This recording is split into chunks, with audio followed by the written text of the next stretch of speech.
I'll start transmitting. Okay, hello everyone, and welcome to another talk in our webinar series. This webinar is also being streamed live on YouTube. You can find a link on our website or access it on our YouTube channel, Linea MCTI. Today we have the honor of having Dr. Sebastian Grandis, a senior researcher at the University of Innsbruck. Dr. Is it Grandis? Or Grandis? Grandis. Grandis. Sorry. Dr. Grandis is an observational cosmologist specialized in multi-wavelength cluster studies and the Bayesian hierarchical models used to study the multi-wavelength properties of galaxy clusters. Today, he'll be telling us about his work on how to perform robust cosmological inference using galaxy clusters. He's an active member of the Dark Energy Survey, eROSITA, and the South Pole Telescope, and also the Legacy Survey of Space and Time and Euclid. Dr. Grandis, thank you so much for being so kind and having accepted to give us a talk today on such an interesting topic. The floor is yours. Well, hi everyone, thanks for inviting me. So yeah, I'd like to talk to you about my efforts and those of my colleagues with which I work most closely and many others to reach more robust cosmological inference using galaxy clusters. And this work has been done mainly with Sebastian Grandis, Joe Moore, and Matthias Klein in Munich, and Matteo Costanzi and Alex Saro, who are both in the Observatory of Trieste. And of course, it benefited largely from the collaboration with the South Pole Telescope, with the Dark Energy Survey, and with eROSITA. And so big shout out to all the members of that team, which made a lot of this work possible. Without them, we would never have had the nice data that we have. So I'll take a quick detour, given this as a seminar, to review what cosmology is, and then to come to cluster cosmology in the following. So cosmology is the field of science which studies the composition and the origin of the observable universe. And our main scientific questions are how did the universe come to be? And what is the structure and composition of the universe? And I would argue that this is a very, one of the oldest intellectual activities, one of the oldest questions humans have been asking. And so we can already find, like in every culture, also in ancient Egypt, some explanations about how they thought that the universe came to be. And then there is actually another example here is the Ptolemaic system, which already tries to acknowledge to have some predictive power for the motions of planets. Obviously, these attempts, were limited also by the times. And when we're talking about cosmology, we think about modern cosmology.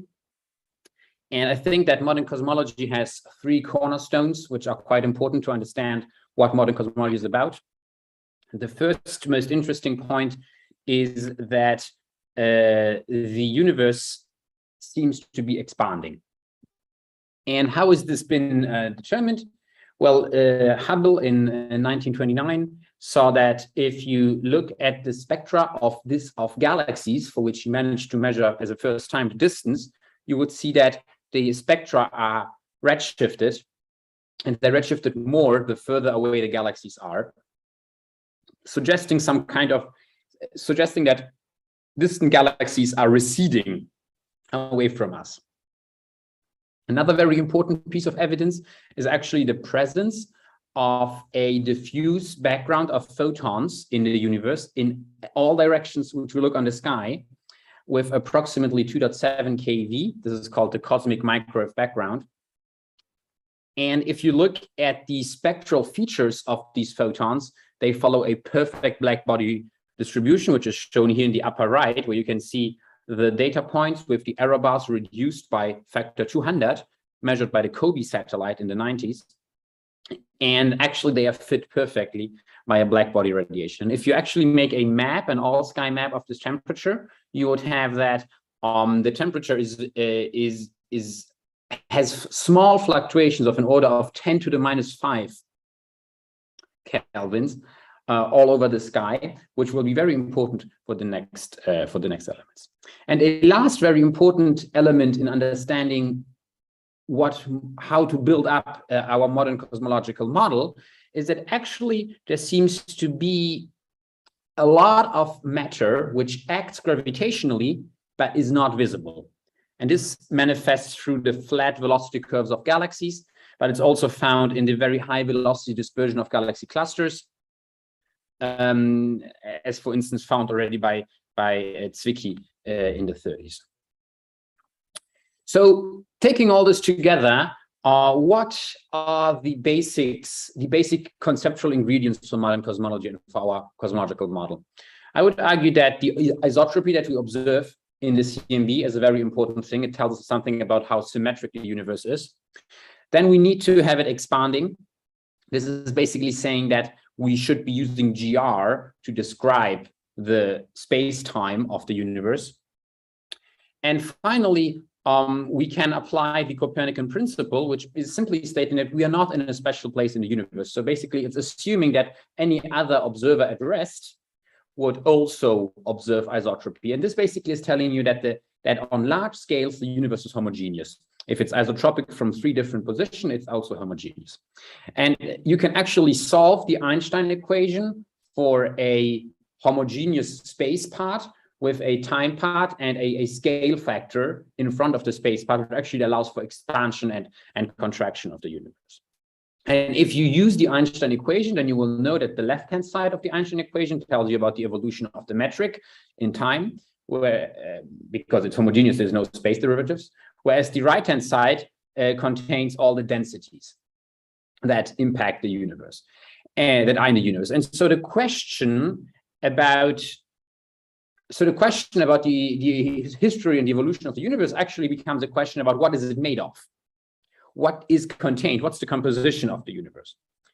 We know from applying nuclear physics to the very early universe, where the universe was much less expanded, therefore those photons of the cosmic microwave background were much hotter.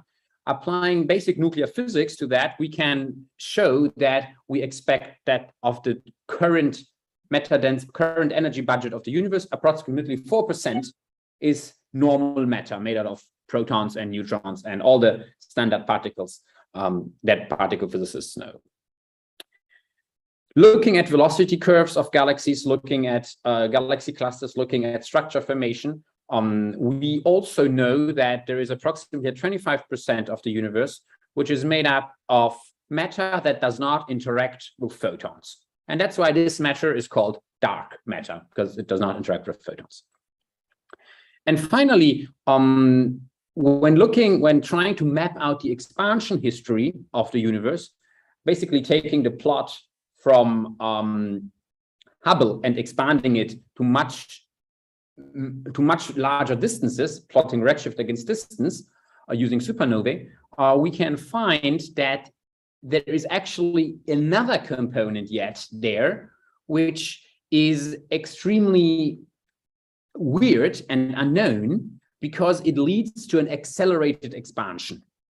And an accelerated expansion implies that this component has a gravity which does not act in an attractive way, but acts in a repulsive way. And this is commonly called dark energy. And it's actually the dominating energy component. Maybe just as a quick recap, as a quick reminder, when I'm talking about cosmic time, I'm usually talking about redshift. Why redshift? Well, redshift is the frequency shift in nuclear transition lines from extragalactic objects. And it's, in a cosmological context, it's directly related to the expansion of the universe, and therefore to cosmic time. Because if the light was emitted when the universe was small and then space expanded, the light waves will expand with it and thereby be redshifted. So redshift is a very convenient way of tracing cosmic time. At the very early time, when the photons from the cosmic microwave background were emitted, the universe was quite homogeneous, also on small scales, but there were small density perturbations. And it's very interesting to notice the hydrodynamics of a self-gravitating fluid, because if you have a homogeneous fluid with small perturbations, it's actually an unstable configuration, because the self-gravity of the small overdensities will attract more matter and thereby lead to growth of the perturbations of the overdensities and an evacuation of the underdensities.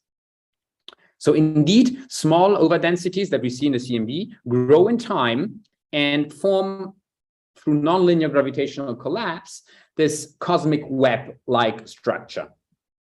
And this is a multi-scale problem, nonlinear multi-scale problem, but it can be solved nowadays very accurately by looking at the collisionless fluid in the case of dark matter only, applying a drag term for the expansion, and solving the Poisson equation. And so this actually allows us to make these very beautiful simulations of the cosmic web and the gravitational collapse and the gravitational formation of structures. In this cosmic web, the densest regions are populated by halos. Halos are gravitationally bound objects which form when the density contrast in a certain region exceeds a certain threshold. And once this threshold is exceeded, this object decouples from the background expansion and undergoes even stronger gravitational collapse until it forms a almost spherical object. And these almost spherical objects, halos, have a distinctive number density as a function of redshift and mass. And this number density I plotted on the lower right is called the halo mass function. It captures how structure grows. Because if you look, for instance, at the x-axis with the log 10 of the solar mass, and you look at the y-axis with the number density of halos at that mass, you can see that at every single halo mass, if you look, the lower curve is the high redshift, the early universe number density, and the successively higher curves are the later times. So the number of halos at a given mass grows with time due to the continuous gravitational collapse of objects. But also the mass of the most massive halo is also increasing because the more massive objects assemble from the least massive objects in this web-like structure. And therefore, actually also the mass of the most massive object increases with cosmic time. How it increases with cosmic time, how much, both the number density and the mass of the most massive object, that depends on the matter content, how much matter there is, how strong are the fluctuations, the amplitude of fluctuations, how strong is the accelerated expansion, what is the equation of state of the yet unknown component. So the halo mass function, in summary, the number density of halos as a function of mass and redshift, is a very potent cosmological probe. Now let's talk about how we observe these objects. What? Okay. Is it still visible? Yes, Sorry, it is. quick. Okay, cool. Because on my screen, something interesting happened on one of my screens, but it doesn't seem to be relevant to the presentation. So, is it the galaxy clusters? Yeah, galaxy clusters. Yeah, exactly. Yeah. So, turning now to how we can observe the halo mass function. We observe the halo mass function by looking at a specific class of extragalactic objects called galaxy clusters. And galaxy clusters are shown to live in the most massive halos. And I'm talking about halos of a mass of 10 to the 14, 10 to the 15 solar masses. And they are really interesting objects because they show up in 3 different wavelengths. In the X-rays, you can see an extended X-ray Bremsstrahlung emission of a gas of several kiloelectronvolts. And I mean, that's already something very weird. Why would there be an extended region of such a hot gas? Well, it is because the potential well of these halos is so deep that the baryons falling in get shock heated and shock ionized to these very high temperatures. And therefore you have this diffuse hot gas, ionized gas, it's the intercluster medium it's called, that emits X-rays in around 1 or 2 keV all the way to 10 keV. In the optical, you can see a galaxy cluster. That's the central. The left figure is an X-ray image. In the center, you can see an optical image of a galaxy cluster. Here, the hot environment and the dense environment with strong tidal fields has led to a complete shutdown of star formation in the galaxies. And therefore, the galaxy stellar populations are only old galaxies, and old galaxies are red. And that's why, actually, in photometric surveys, the galaxy clusters appear as a overdensity, a concentration of red galaxies, especially with one central, very big galaxy. Finally, you can also detect galaxy clusters in the cosmic microwave background that is in millimeter and submillimeter wavelength, because when these 2 keV photons travel through the galaxy cluster, through the hot intercluster medium, they get upscattered. And therefore, at the frequencies where they get removed and put to higher frequencies, you will see a shadow in the CMB, in the cosmic microwave background. And it's a very distinctive feature called Zunjanev-Zeldovich effect, SZ effect. These are the 3 main observational venues of detecting large number of clusters. So now that we have a large number of clusters detected in one of these wavelengths, how do we use them for cosmology? Because we would have the number density as a function of observable in redshift, but we need to know the number density as a function of mass in redshift. So we set up a Bayesian population model, and we inform this Bayesian population model through weak lensing calibration. So we use, what is weak lensing? You can see this image I draw from Wikipedia, but it's one of the best images I think there is about seeing the effect of weak lensing. So imagine on the left of the top left figure, you see galaxies with random shapes. And imagine in the center there being a massive galaxy cluster, invisible because it's made of dark matter. But the gravitational potential distorts the shapes of the galaxies in this tangential pattern. So the coherent tangential distortion of background galaxy shapes gives you an inference on the potential, and therefore on the mass, of the galaxy cluster. And so what we do is that we use the weak lensing to determine the mean relation between the observable in which we selected the sample and mass, and thereby empirically, in a Bayesian context, reconstruct the mass distribution. You can see, for instance, in my 19 paper, a forecast paper about eROSITA with weak lensing calibrated cluster cosmology, you can see that you can reconstruct the mass redshift distribution of this mock data set.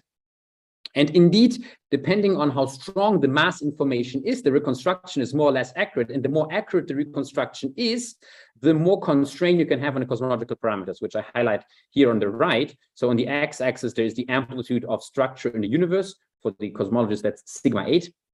And on the y-axis, there's the equation of state of this unknown acceleration creating component called dark energy. And so if we just look at the at the violet contours, we would have the constraint from the cosmic microwave background, which is quite weak in this space. And if we then add clusters, depending on how strong the weak lensing mass information is, so maybe DES plus HSC, or Euclid, or Alice, or Rubin even, we could have tighter and tighter constraints on the cosmological parameters because we have inferred the masses better.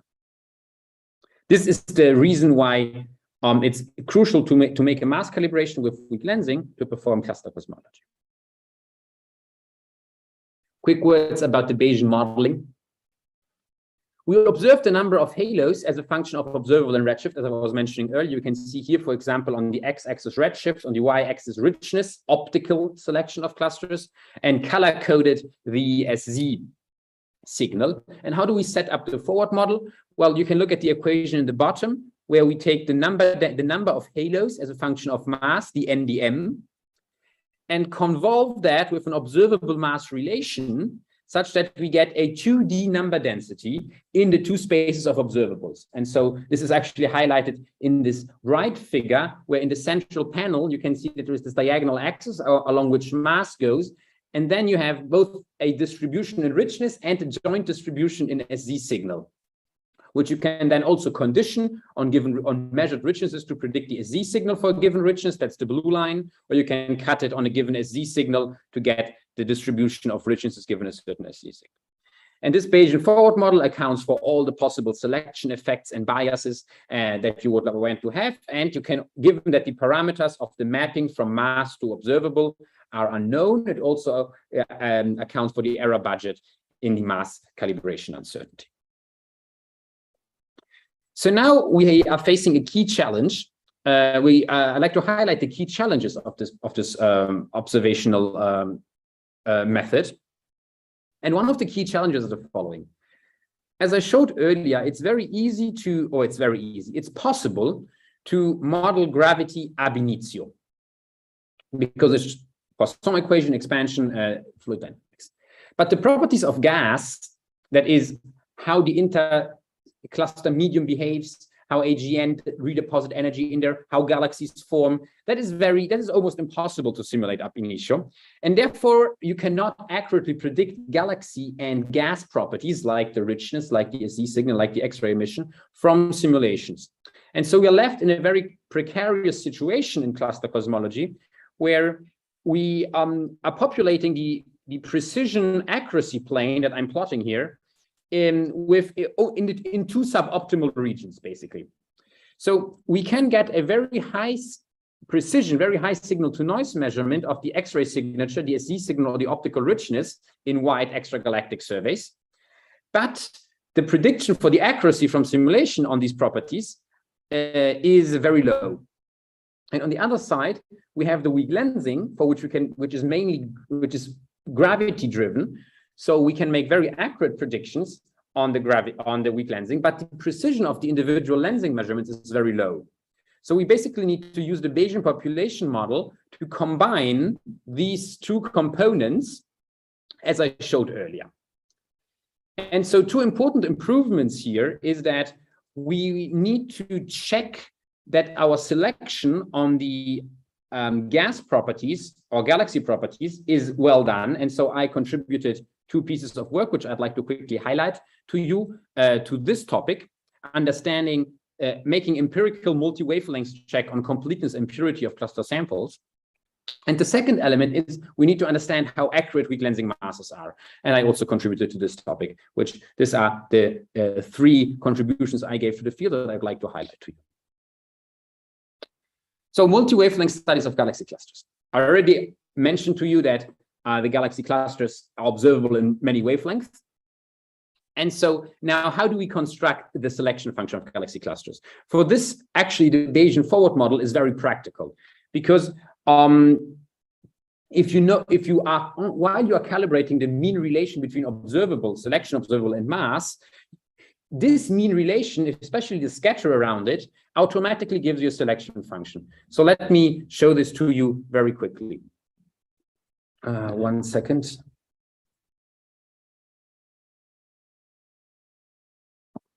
Let me show this very quickly. I had to mute my phone, which was disturbing me. Galaxy clusters are selected by imposing a cut on a selection observable, say the signal to noise of detection. And so the selection function as a function of measured observable is very easy. You do not select the objects up to a certain cut, and after the cut, you select all the objects. Now, if you apply the instrumental noise, for instance, the photon background and so on, the photon sampling noise of your X-ray flux, you're able to transform the step function into an error function, which is the selection function as a function of intrinsic observable. And if you then use the mean observable mass relation and its scatter, you can predict the selection function as a function of mass by transforming the x-axis of observable into mass and by applying the scatter in the forward model. And furthermore, given that the parameters of the observable mass relation are uncertain and fitted on the fly, you also get an error budget, as you can see, for instance, in this very nice width of the selection function. So applying the scatter sources and mean observable relations give you the empirical mass calibration. And if we use more than one selection observable, we can actually, from different wavelengths, we can actually cut down the contamination very strongly. Because if we find an extended X-ray emission, which coincides with an overdensity of red galaxies, then we have a very strong physical reason to believe that there is a massive galaxy cluster there. And so this was actually showed how imposing stringent optical cuts on X-ray samples can lead to very clean samples while maintaining, thanks to the forward model, a very trackable selection function, so that the optical cleaning is actually modelable in the forward model. This is a contribution I gave in 2020. Another application of multi-wavelength galaxy cluster studies is you can actually look at the dark energy year 1 optically selected cluster sample and cross-match it with the SZ SPT selected cluster sample. And so you can plot the SZ signal versus the richness and get this very nice tight scatter plot, which you can fit. And these assuming priors on the SZ mass relation coming from the SPT cosmological analysis, which my colleague Sebastian Grandis is going to tell you all about in a few weeks, I heard, you are able to actually calibrate the richness mass relation, and importantly, the scatter around the richness mass relation. We then introduced a very interesting innovation, and this is shown in the right plot. As a function of richness, I plot as black points the fraction of objects, optically selected objects, which were confirmed by the SZ survey. So as you can see, at high mass, at high richness, all the optically selected objects are confirmed, confirmation fraction of 1. Of course, big error bus because we have few objects, but this is just a Bernoulli process. Whereas if you go to lower richness, to lower mass, you start to have less and less SZ signal, and therefore you're confirming less and less objects. And so you can actually get to a confirmation fraction around 10% by a richness of 40, when you only have 40 red galaxies in your optical selection.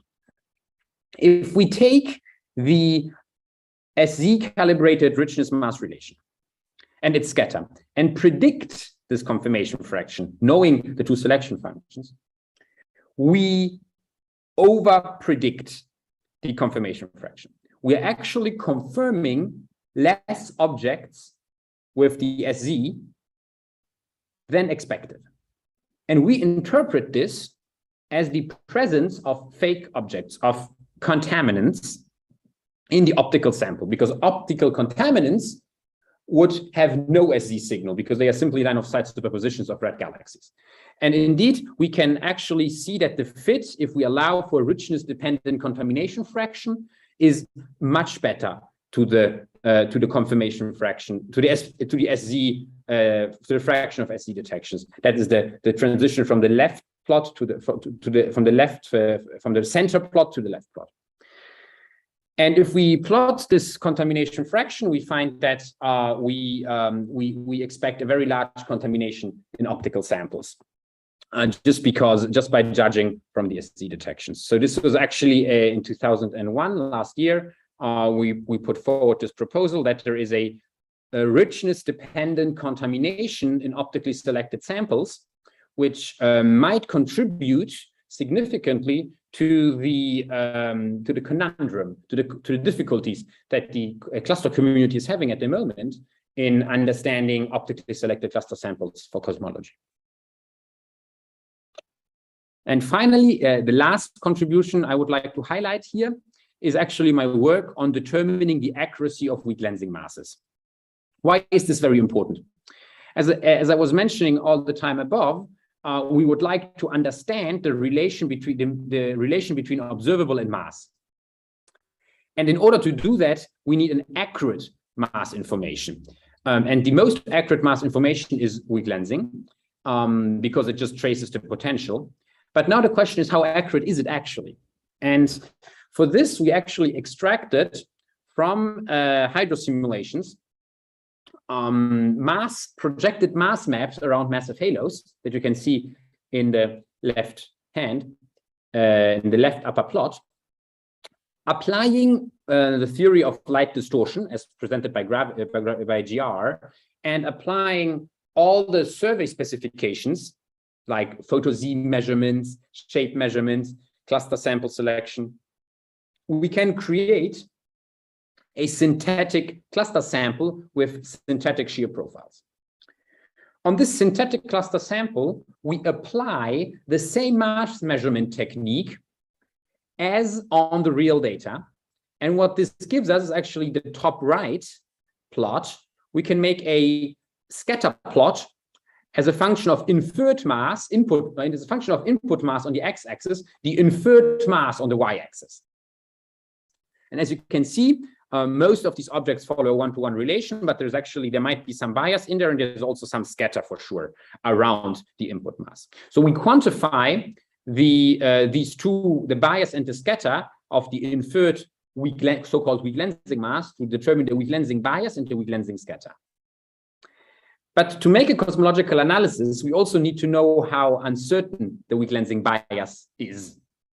And to do that, we actually repeat the analysis in the top in a Monte Carlo loop for thousands of times by varying the input simulations, by varying the photo-Z, the different specifications of the optical survey, of the lensing survey, photo-Z uncertainties, shape measurements, and so on.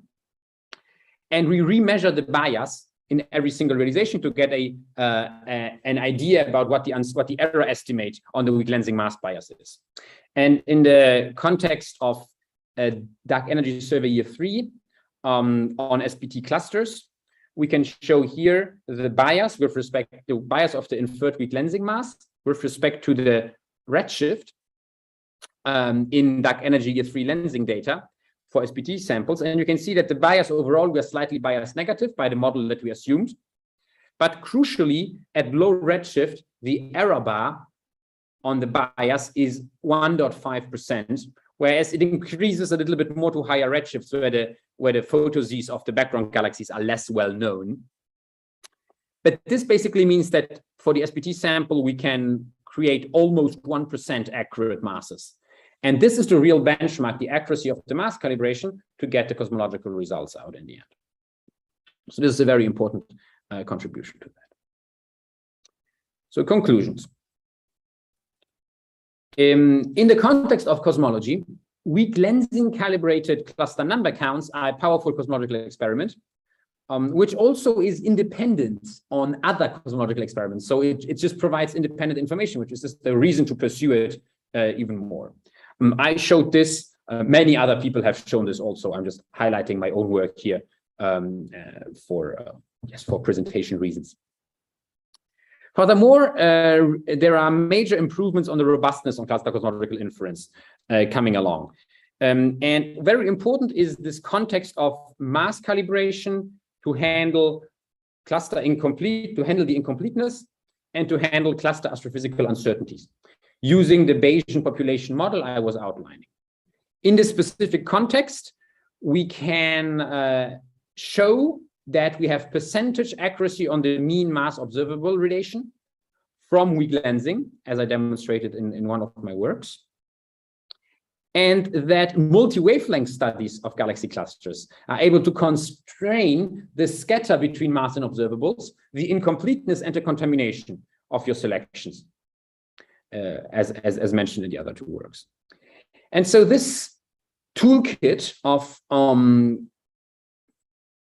empirical checks and comparisons with simulations actually is coming in a perfect moment, because there's a big variety of wide extragalactic surveys in several wavelengths coming online right now. So we have the X-rays, where Rosita is currently has collected a very large chunk of X-ray data. We have optical surveys, both photometry and spectroscopy. Euclid comes to mind, but also Rubin. And we have, and also we have to finish to use the dark energy survey data, which actually is like fantastic data, just which has already been observed. And in the submillimeter, the South Pole Telescope, but also other CMB stage 4 experiments are on the way to CMB stage 4. And also the amount of hydrodynamical simulations is increasing constantly. So we're in a very good position to fruitfully apply all these methods. Thanks for your attention. Thank you so much, Dr. Grandis. Let me just check. Okay, sorry. So now we have time for questions. You can raise your hand, or if you're on YouTube, you can ask your question and I'll direct it to our speaker. Sorry, let me just go back to YouTube to check. Go ahead, Mariana.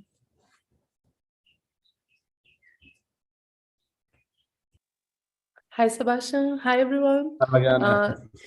Sebastian, really nice talk. And I believe people who doesn't work in the field, I believe it was clear what are the challenges and the work you've been carry on with other collaborators. And sorry, Sandro, it's in another meeting. Just a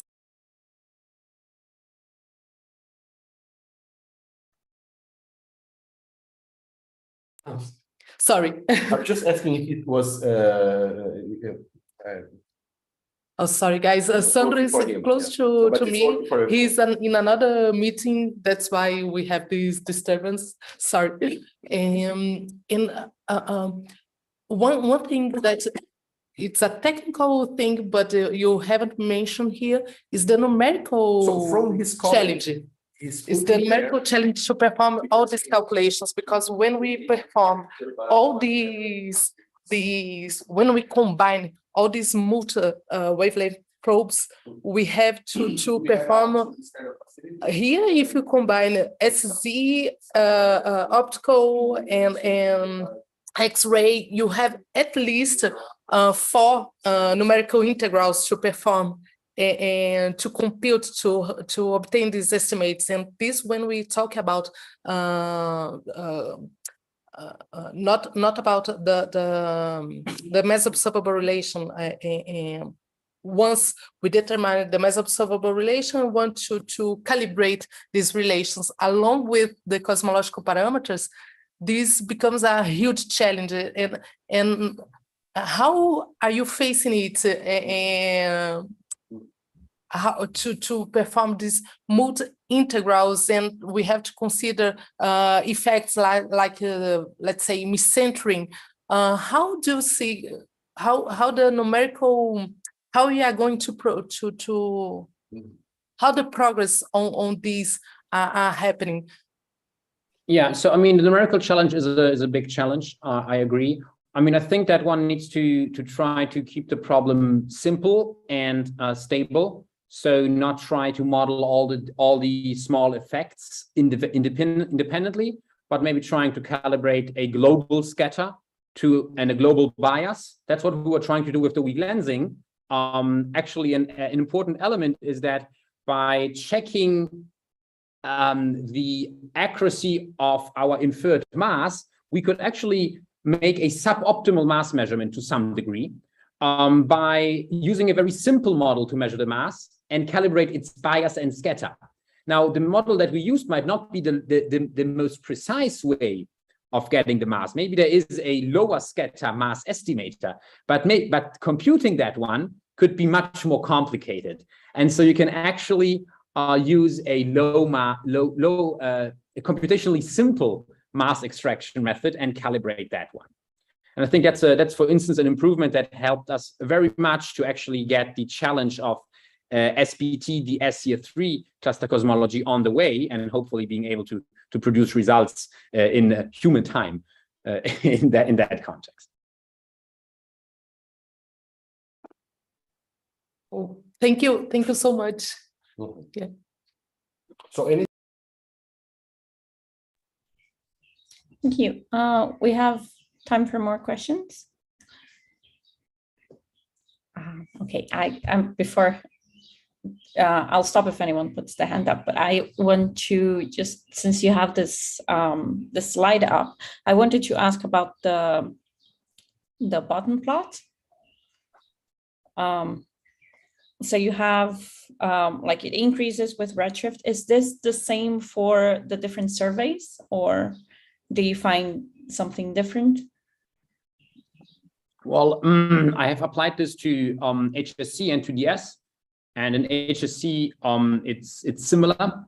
Of course, the depth helps, right? Because in a dark energy survey, you're running out of background galaxies if you want galaxies behind a redshift of 0.8.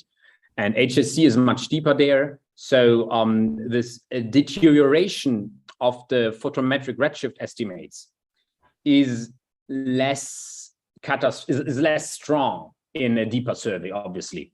And also Euclid and Rubin are designed to have very good photo-Z. So this will naturally be better. But I think that the general trend will be true. I mean, if you want to know the photo-Z distribution of a higher redshift galaxy shape measurement population, it will just be less easy to know that than for a low redshift population, very simply. And it's good to keep track of this redshift dependence of your systematic error budget, right? Because that would also mean that you can, the higher redshift universe, this directly impacts your ability to constrain the mass as a function of redshift, which directly impacts your ability to probe evolutionary things like, the equation of state of dark energy. So, that's just crucial to have this also mapped out as a function of redshift. Okay, so is this error budget accounted as you go further, as your redshift increases? But we stop using DES data at redshift 0.8, simply. Good. No, I mean like this difference. So you start off with 1.5 and then it increases to 5. Yeah, this is a prior that goes into the Bayesian model. Okay. This is a way, simply speaking, this is a way of deriving priors to put onto your Bayesian model. And yes, the redshift dependence is in the priors. Okay, I have another question since I don't see other hands up, but so in your slide that talks about multi-wavelength studies of galaxy clusters. Yes, this one. Okay, so for the third plot, I guess like going this way, the more colorful one, this is also survey dependent. So you use a different one depending on which survey you're doing. In this case, we are looking at an X-ray survey, RAS, a optical survey, DS, and a SZ survey, South Pole Telescope, SPT. And so clusters detected in these surveys would be detected with different observables. So you would have different observable mass relations in the different surveys. And you would have to calibrate the observable mass relations independently. And yes, each survey has its own observable and therefore its own observable mass relation. And so yes, the entire selection function is selection function of survey A, selection function of survey B, selection function of survey C. And then there's the joint selection function. So it's just the methodology stays the same, but it's everything else is survey dependent. Yes, also the instrumental noises in the X-rays are different from the instrumental noises in a sub-millimeter in a microwave study. It's Gaussian and Poisson noise in one case and in the other. So it's yes, exactly. But it's the conceptual framework is that you can forward model your selection function. Maybe that's the TLDR. Okay, thank you. Because I was a bit confused with the different. So these are the posteriors, right? Well, this is just buried somewhere in the forward model. Right, so I have a sample, the posterior on the parameters, and given the posterior on the parameters of the mapping, I can predict a posterior on the selection function. Mm-hmm. And this would be such a posterior on the selection function, like you could put a posterior, for instance, on the mean relation or on the confirmation fraction. Okay, thank you. We have time for more questions. If anyone wants to ask, or if you want, you can put the question in the chat and we can read it out also.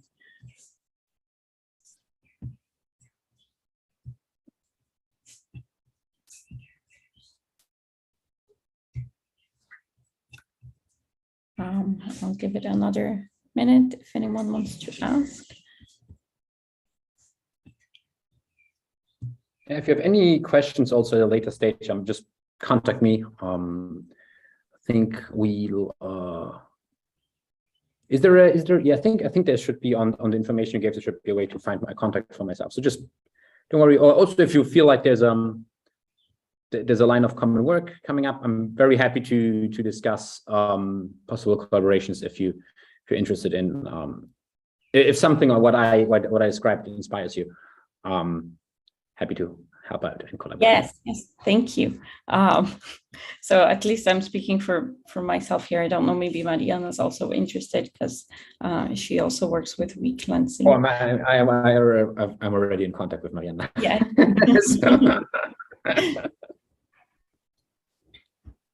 Okay, so if there are no more questions, I think we can wrap this up. I have other questions, but I don't want to like keep you here because I'm wondering about so when you talk about your forward modeling and your Monte Carlo analysis, like if you're just doing it raw, are you using some kind of machine learning to speed things up? Because you said you were doing. We're thinking about using machine learning to speed stuff up. Yeah. With thinking intensively, because this links back to the. I mean, yes, it was initially just coded up in Python, and so at some point you figure out that that's too slow for sampling, and then you for likelihood sampling, and then you think about ways to speed it up. And for instance, the halo mass function by now is emulator based. The halo mass function up here. This is a work from Sebastian Grandis. That's an emulator of the halo mass function, which makes it a very quick prediction. Similarly, some elements, the fact that all the weak lensing is compressed into a bias and a scatter parameter is maybe that's not an emulator, that's not machine learning, but it is machine learning because it's just an interpolation on a training set. So it's, probably you could sell that as machine learning, but no, it's just like fitting a mean and a variance. So, so I mean, we are working on that actively, and obviously that's on our radar. But in many cases, it's just difficult to find a good training set, right? I mean, that's always the bottleneck that we are facing. For instance, there are people trying to infer the mass of a galaxy cluster with convolutional neural networks from the images. I always wonder, how do they know the mass in their training set? And so this is always an uncertainty that we have with galaxy clusters, that the thing that we want to know, the mass, is unfortunately unknown. I mean, no one has, we have only estimates for the masses of these objects, and we don't know the real mass.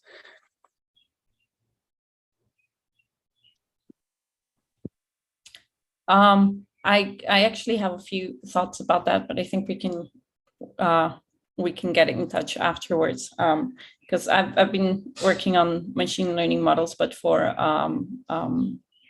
the redshift inference, and then there's a very interesting way of producing these training sets, even though you don't know what the real redshift is. So I don't know if this might be useful. This sounds quite interesting indeed. Yeah. I'd be happy to talk about that offline. Sure. Okay. So if there are no more questions, we'll wrap this up. The presentation will be available on our website and on Linea's YouTube channel. Thank you everyone for attending, and a very special thank you to you, Dr. Grandis. Everyone have a safe day. Have a great day, stay safe, and I hope to see you all again in our next webinar.